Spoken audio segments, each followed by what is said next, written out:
Assalamualaikum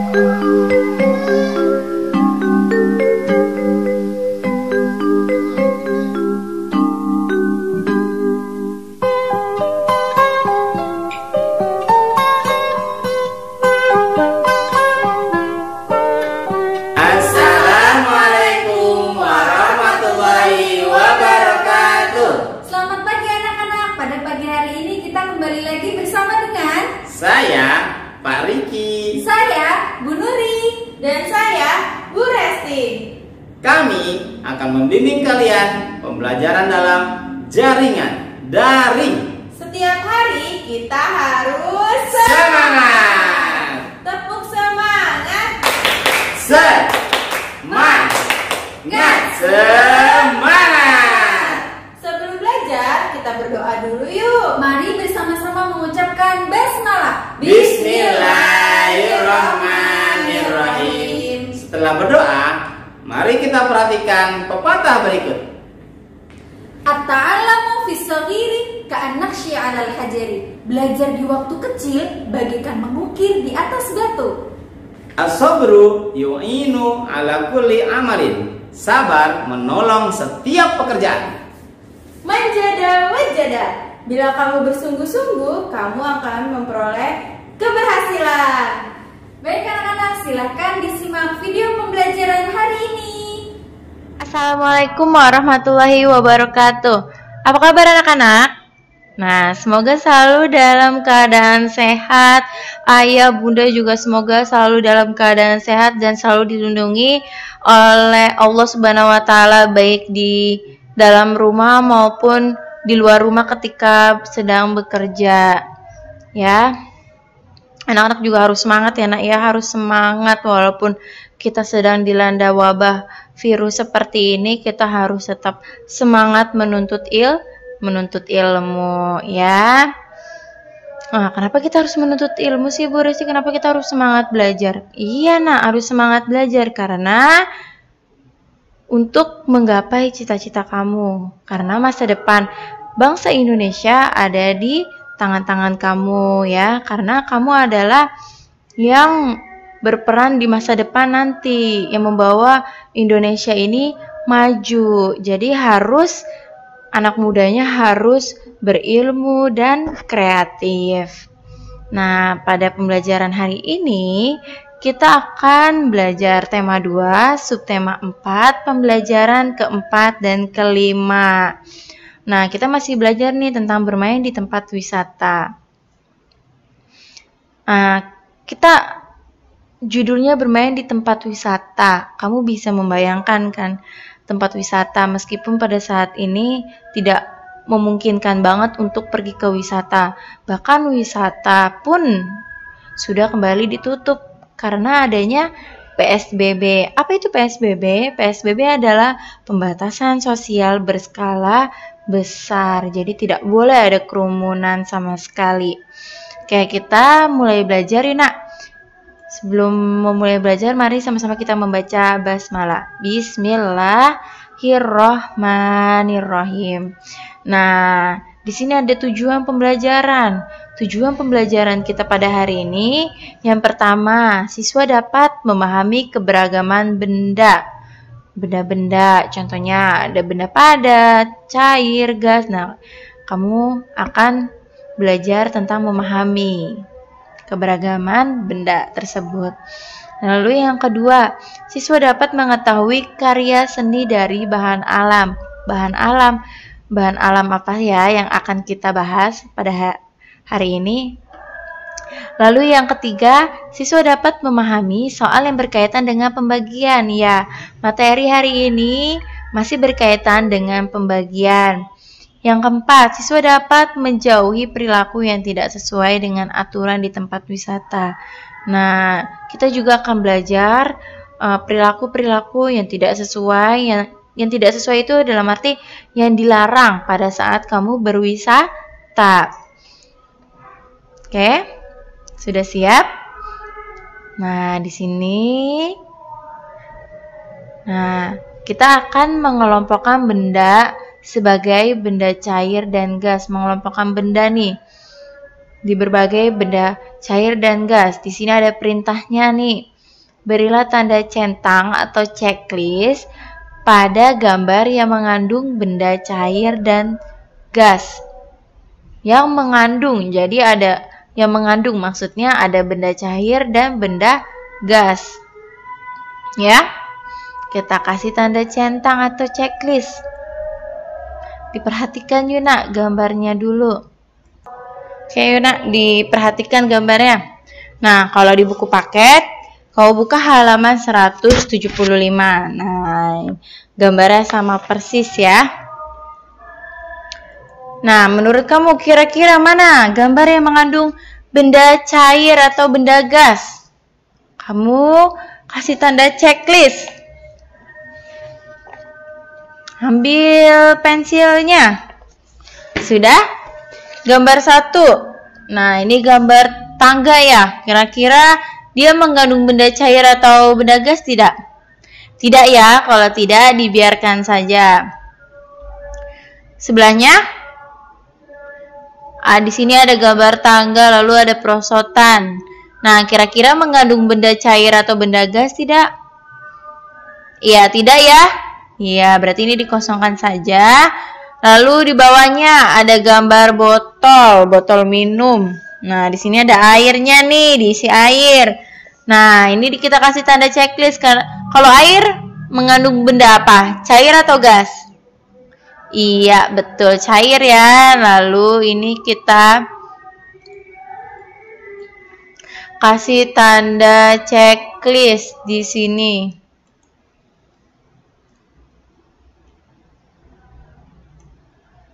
Kita kasih tanda checklist di dalam lingkarannya.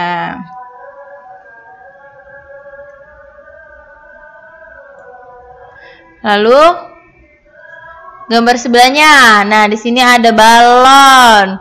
Nah, balon atau bola nih?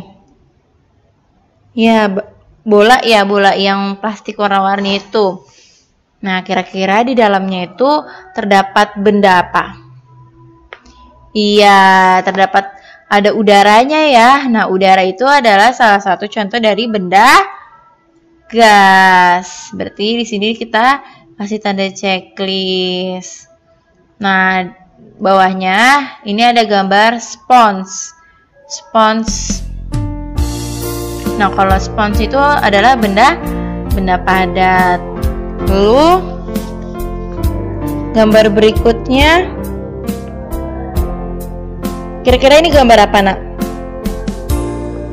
Pasir atau gelembung ya? Lumpur. Nah, ini kayaknya pasir ya. Kalau pasir berarti termasuk benda padat. Lalu bawahnya, nah di sini ada air. Airnya itu di dalam kolam. Maka airnya akan berbentuk seperti wadahnya. Wadahnya berarti berbentuk seperti kolam. Nah, ini juga benda cair. Nah, kita kasih tanda checklist. Kita kasih tanda checklist. Nah, gambar sebelahnya adalah benda padat ya. Ini tuh ayunan. Ya, berarti kita abaikan saja. Selanjutnya ada jaring-jaring. Nah, jaring-jaring ini termasuk benda padat. Pintar. Selanjutnya di sini ada air mancur. Air mancur, ada air dan mancur. Nah, nih air tersebut berbentuk seperti wadahnya. Nah, ini ya termasuk benda cair. Nah, di sini kita kasih tanda checklist. Maaf. Di sini kita kasih tanda checklist ya. Nah, berarti gambar yang mengandung benda cair atau benda gas itu ada air mineral di dalam botol, bola plastik, air kolam, air di dalam kolam, dan juga ada air mancur ya. Nah, sudah kamu checklist semuanya? Ya, selanjutnya akan dijelaskan oleh Pak Riki. Silakan Pak Riki. Assalamualaikum warahmatullahi wabarakatuh. Assalamualaikum anak-anak, sehat semuanya ya. Alhamdulillah. Ingat anak-anak, setiap kita Allah kasihkan malaikat raqib untuk mencatat kebaikan kita dan mendampingi kita dimanapun kita berada. Insyaallah innallaha kana alaikum raqiba. Allah membimbing kita dalam pembelajaran ini maupun dimanapun kalian berada. Insyaallah kita dalam lindungan Allah terbebas dari wabah COVID ini. Amin ya robbal alamin. Baik, terima kasih Bu Resti atas pembelajaran dan pengajaran sebelumnya. Nah, sekarang sama Pak Riki ya. Oke. Nah, ini sangat senang nih pasti anak-anak nih mengerjakan ini. Nah, langkah-langkah membuat karya seni dari bahan alam. Guntinglah kertas atau kotak bekas sesuai selera. Nah, rancanglah bentuk cetak yang akan dibuat. Kamu rancangin mau buat apa ya? Aku mau buat bunga, Pak. Boleh. Aku mau buat mobilan. Boleh. Aku mau buat robot. Boleh. Aku mau buat pemandangan. Boleh. Aku mau bentuk motif batik. Boleh. Itulah seni. Seni itu apa yang kita pikirkan, lalu dituangkan dalam bentuk tertulis atau gambar. Nah, celupkan benda-benda yang ada yang akan kita cetak dalam penampungan ke dalam cat pewarna. Lalu tekanlah dengan rata di atas permukaan kertas atau kotak bekas. Nah, ini contohnya. Nah, ini apa, Pak? Ini berarti dari daun. Pokoknya dari bahan alam ya. Ini dari pelepah pisang. Ini rumput ya. Banyak lagi contohnya. Nih, Bapak punya contohnya lagi. Nah, ini dari pelepah pisang. Ya, tuh dia bentuknya bunga.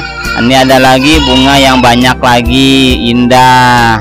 Ini motifnya motif batik. Dan ini ada yang motif orang. Boleh, apa namanya seni ya. Apa aja bisa dilaksanakan. Kalian bisa mencobanya ya anak-anak di rumah ya. Baik, insya Allah. Nah, sekarang kita sama-sama mengerjakan ya contoh soal pembagian. Sebelumnya kita tepuk semangat dulu. Tepuk semangat. Semangat. Nah, baik anak-anak, perhatikan ke depan. Ini adalah contoh soal pembagian dan kita akan sama-sama mengerjakannya. Baik, bismillah ya Allah. Allahumma sahil umurana fita'allum. Amin ya robbal alamin. Nah, sebuah kantong plastik dapat diisi 4 mangga. Ibu membeli 20 mangga. Berapa kantong plastik yang diperlukan? Nah, ibu beli berapa? Ayo, dibantu ya. Beli berapa mangganya? 20. Diapain mangganya? Dimasukkan dalam kantong. Satu kantongnya isinya 4. Jadi berapa kantong? Yuk kita kerjakan sama-sama. 20 dibagi 4 berapa? Pinter kamu ya, hebat. Udah hafal ya? Good. Alhamdulillah. You are brilliant student. Berapa tadi? 5, Pak. Alhamdulillah. Pak, gimana caranya, Pak? Aku bentuk perkalian. Oh gitu, coba. Yuk, 1 kali 4 4. 2 kali 4 8. 3 kali 4 ya 4 kali 4 16. 5 kali 4 20. Jadi 5. Nah, mudah kan? Nah, sekarang kita coba perhatikan soal nomor 2. Sebuah kotak dapat diisi 10 buah jeruk.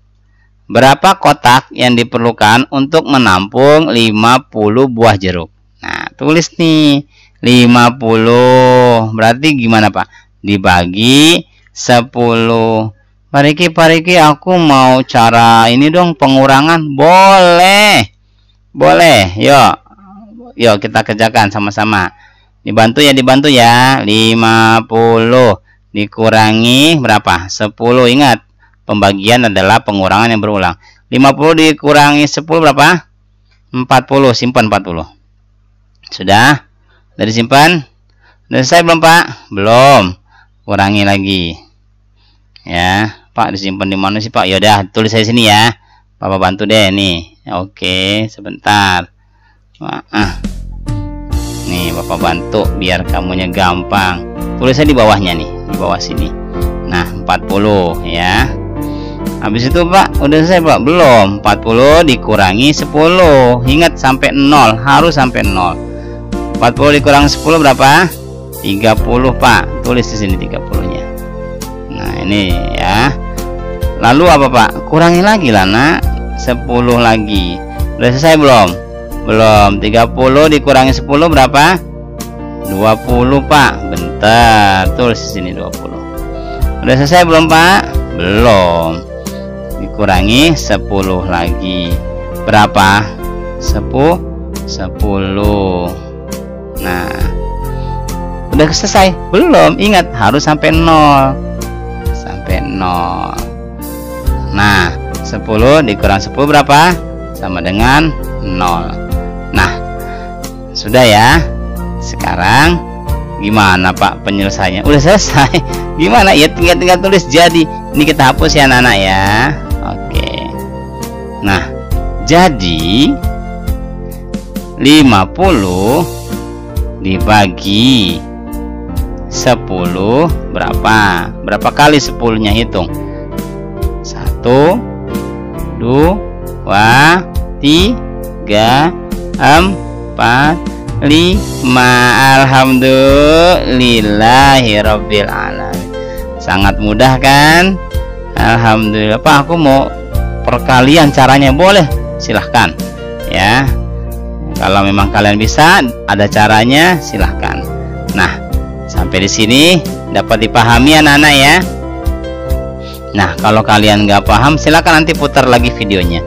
Pak, belum paham juga, silahkan nanti bertanya ke Pak Riki boleh, ke Bu Resti boleh, ke Bu Nuri boleh, atau ke guru kalian juga boleh. Nah, baik.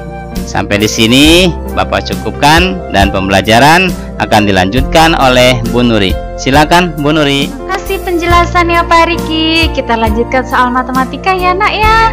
Kali ini kita menyelesaikan soal pembagian yang pembagiannya ini ada 2 bilangan atau ada 2 pembagian. Wah, coba kita lihat nih. Yang pertama, 30 dibagi 5 kemudian dibagi 2. Cara menyelesaikannya seperti apa ya? Baik, perhatikan, Nak. Jika ada bilangan atau pembagian 2 pembagian seperti ini, maka yang harus kita lakukan yang pertama adalah menghitung pembagian yang pertama dahulu. Kita menghitung pembagian dengan bilangan yang pertama dahulu. 30 dibagi 5 ya. Kita hitung yang pembagian pertama dahulu. 30 dibagi 5 hasilnya berapakah? Berapa, Nak? Coba kalian sudah belajar mengenai pembagian sama dengan bisa digunakan menjadi perkalian. Sekarang begini, 5 dikali berapa yang hasilnya 30? Kali berapa? 6, berarti 30 dibagi 5 hasilnya adalah 6. Pinter. Ya, kalian sudah hafal perkalian 5, pasti bisa menjawab. Kemudian, jangan lupa kita hitung lagi pembagian bilangan yang kedua. Dibagi 2, tulis di sini. 6 dibagi 2, biar kalian tidak bingung. 6 dibagi 2 sama dengan berapa? Ini mudah sekali. 6 dibagi 2, 2 dikali berapa yang hasilnya 6? 2 kali 3, betul, berarti hasilnya adalah 3. Hebat. Bisa ya anak-anak ya? Lanjut, kita lanjut nih. Contoh yang kedua. Nah, contoh yang kedua. 45 dibagi berapa itu, Nak? Nah, sebentar. Baik, oke. 45 dibagi 9 dibagi 3. Wah, ada pembagian dua bilangan nih ya, ada dua pembagian nih. Nah, tadi seperti yang tadi Bu Nuri bilang, kita menghitung yang pembagian bilangan yang pertama dahulu. 45 dibagi 9. Berapakah hasilnya 45 dibagi 9? Sekarang gini, 9 dikali berapa yang hasilnya 45? 9 kali berapa? Yuk, kalian sudah belajar nih, pembagian bisa dibalik menjadi atau bisa diubah menjadi perkalian. Nah, sekarang kalau kalian sulit menemukan jawaban, bisa kita balik atau kita ubah ke bentuk perkalian. Ya, 9 dikali berapa yang hasilnya 45? Kali berapa, Nak? Kali 5, hasilnya 5. Betul. Oke, karena 5 dikali 9 itu hasilnya 45. Berarti 45 dibagi 9 hasilnya adalah 5. Jangan lupa dibagi pembagian bilangan yang kedua. Dibagi berapa ini? 40. Dibagi 5. 5 dibagi 5 sama dengan berapa ya? 1. Mudah ya? Ingat, kalau ada pembagian dengan bilangan yang sama itu pasti hasilnya 1. 5 dibagi 5 hasilnya adalah 1. Yeay. Alhamdulillah. Bisa ya sampai di sini ya. Ingat, jika ada pembagian dua bilangan, kalian hitung dulu Nak pembagian bilangan yang pertama. Kemudian hasilnya tulis. Setelah kalian tulis hasilnya, jangan lupa kalian tulis lagi pembagian yang kedua. Ya, baru kalian hitung dan itulah hasil akhirnya. Bisa ya? Kalau kalian bingung mendapatkan hasil jawaban, ingat bisa kita ubah ke bentuk perkalian. Ya, baik sampai di sini. Bisa kita lanjut pelajaran yang terakhir. Nah, akibat dari suatu perbuatan. Lihat, apakah akibat dari perbuatan-perbuatan yang tertera di gambar tersebut? Nah, lihat Nak. Yang pertama, mereka ini nih ya. Ini ada siapa nih? Faris misalkan. Faris sedang berwisata ke pantai. Tapi dia setelah memakan atau minuman makanan yang dia bawa bekal, dia tidak membuang ke tempat sampah, tapi dia membuangnya di pinggiran pantai itu, di bawah pohon seperti itu. Ini menunjukkan sikap atau perbuatan yang baik atau buruk? Perbuatan yang buruk. Kemudian akibatnya apa? Akibatnya apa jika membuang sampah di pinggir pantai? Pantainya nanti akan keruh, penuh dengan sampah. Yang tadinya pantainya bersih, asri, bisa buat kita berenang, tapi karena banyak sampah, maka akibatnya pantainya apa? Jadi kotor, jadi bau, ya. Perbuatan ini perbuatan yang tidak baik, ya. Akibatnya nanti dari pantai dia ke lautan, nanti lautan itu aduh banyak sekali sampah. Berarti ciri-ciri sikap tersebut kita tidak sayang terhadap bumi kita sendiri, ya. Jangan seperti ini. Membuang sampah kalian sudah tahu, harus di tempat sampah. Sudah ada tempatnya. Kenapa harus membuang sampah di pinggir pantai seperti ini? Ya. Kemudian kita lihat gambar yang kedua. Oh, ini ada Wayan dan Togar sedang mencoret-coret tembok. Lihat, ini tembok sekolah. Coba akibat dari perbuatan mereka bagaimana? Gambarnya apakah terlihat indah? Apakah nyaman? Bagaimana? Jika dilihat suka mencoret-coret tembok seperti ini, maka kita akan melihatnya tidak nyaman, tidak enak, ya kan? Iya, nah ini perbuatan baik atau perbuatan buruk? Suka mencoret-coret tembok. Selain tembok, suka mencoret-coret kursi atau meja. Ya, karena mencoret-coret itu tempatnya di mana? Di buku gambar. Kalian mau gambar, ada di buku gambar. Harus ada pada tempatnya. Ya, bukan coret-coret tembok, bukan coret-coret di meja misalkan. Nah, yang sering coret-coret tembok di rumahnya siapa nih? Jangan nak ya, berarti apa? Pemandangannya indah tidak kalau seperti ini? Tidak, ya, tidak. Jadi orang yang melihatnya ini tidak nyaman. Ya. Nah, baik anak-anak. Alhamdulillah pembelajaran hari ini sampai sekian. Semoga yang disampaikan Pak Riki, Bu Resti, dan Bu Nuri bermanfaat untuk kita semuanya. Disimak baik-baik dan selalu perhatikan ya anak-anak ya. Karena dengan memperhatikan dan jangan lupa setelah ini mengerjakan soal latihan, pasti kalian akan bisa. Oke, tetap semangat, jaga kesehatannya. Sampai jumpa besok. Wassalamualaikum warahmatullahi wabarakatuh. Bagaimana pembelajaran hari ini? Semoga kalian memahaminya ya. Amin. Tetap semangat ya. Amin. Mari kita akhiri pembelajaran hari ini dengan mengucapkan hamdalah. Alhamdulillah